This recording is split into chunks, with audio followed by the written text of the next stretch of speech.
profesionistë të fushave të caktuara.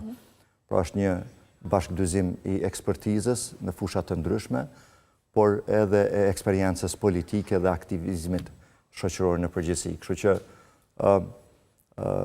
besoj që është bërë një kombinim i mirë i atyre që... Për çfarë numri? Po flasim, sa do të jetë numri i kandidatëve me cilët Vjosa Osmani do të marrë pjesë në listën e Lidhjes Demokratike të Kosovës? E di që numrat dhe shifrat bëjnë një sensacion, nuk dua që t'jap, por nuk... Ideja ka qenë që një ekip modest, por i përbashkuar dhe sidomos që është jashtëzakonisht i përkushtuar. Pra i përkushtuar në këtë udhëtim.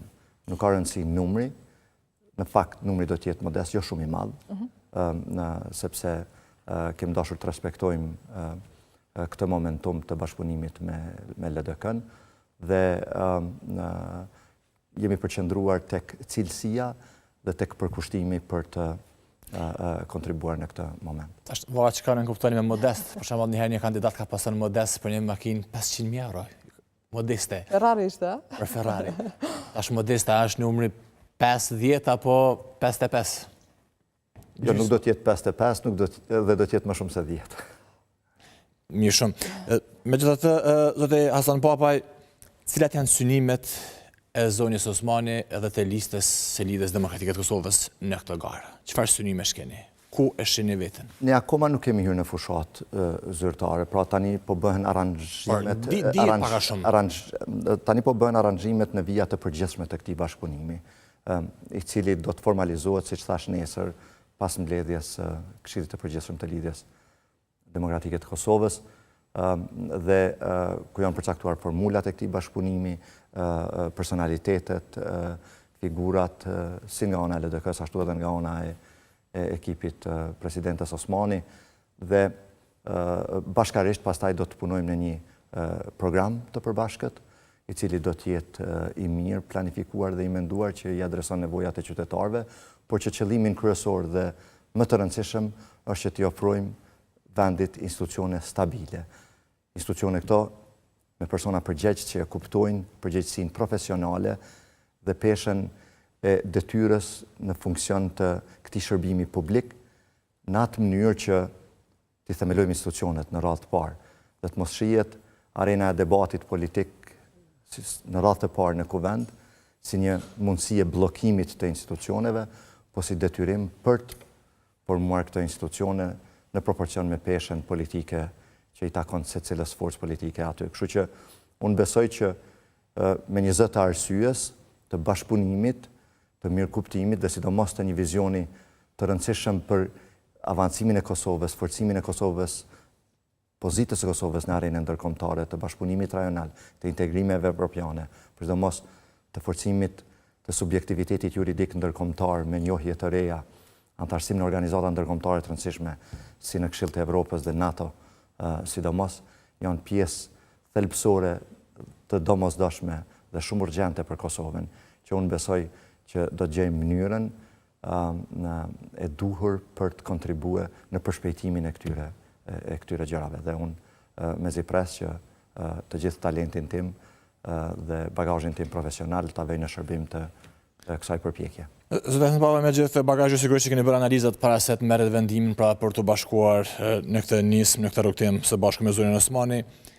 Sigurisht që keni bërë analizën e se si po pritet zonja Osmani në terren, në opinion. Po, unë kam pas fatin që të bashkëpunoj me shumë tri dhe të reja. Çfarë përkraje po gjenë tani zonja Osmani? Në të kaluarën, kam taku shumë njerëz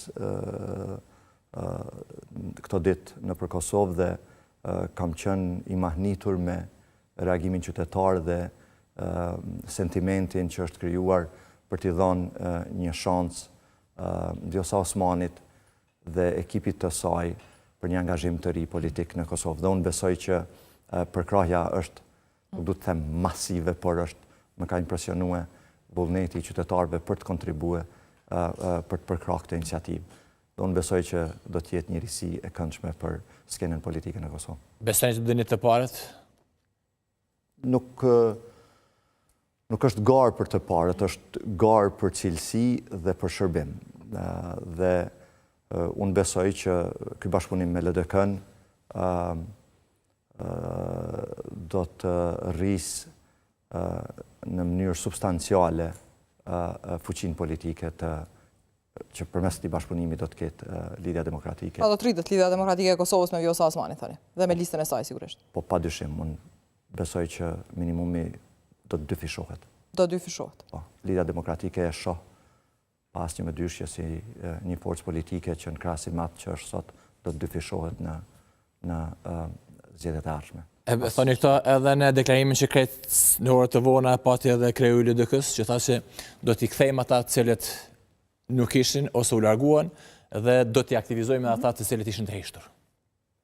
Apo flasim këtu këtë rast me juve për një rikthim të LDK-s në për masa pak më të mëdha?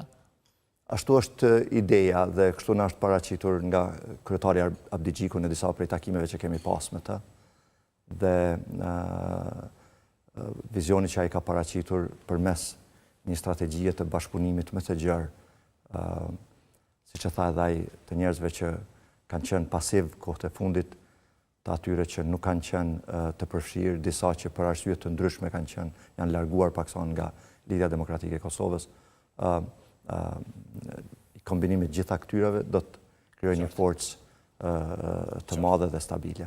Dhe këtë fare për fund të fundit, dhe thënë papaj, rrugovistët që njihen pra ata qytetarë të cilët e kanë mbështetur vizionin e Ibrahim Rrugovës, a mendoni që do të vinë pas Donjës Osmani ata të cilët e lanë LDK-n për shkuar në vendosje më përpara, do të vinë tash pas Donjës Osmani për të rikthyer në LDK, apo mund të mbesin tek lista Guxo me Faton Pecin e zonën Grevalla që edhe sot ju kanë sharë juve dhe ata që ju bashkohen Donjës Osmani?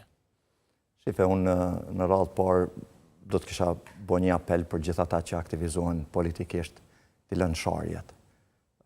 Ne shqiptarët thomë i shari të shanë. Ai që shanë në fakt e bën vetën të sharë në radhë të parë.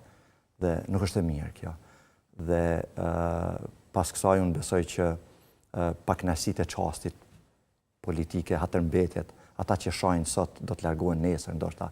Dhe është mirë që të kenë kujdes me gjuhën që e përdorin, sepse gjithë ata që janë larguar dhe apo ripozicionohen kanë arsyet e tyre dhe në fundit është e drejtë fundamentale, kushtetuese, e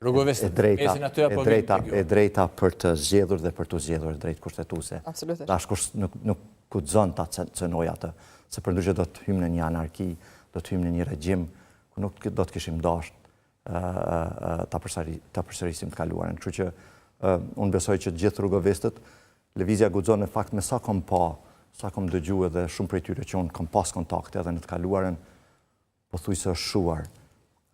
Ka dy kryetar. Nga një lëvizje Guxo, kam përshtypjen që ka përfunduar në një lëvizje ndëgjo. Pra vetëm ata që ndëgjojnë dhe nuk guxojnë më, vetëm nga ata që janë në objekte aty ku marrin pjesë në politikë dhe jo subjekte pjesëmarrëse, kam përshtypjen që popullore i bjen ngojnë.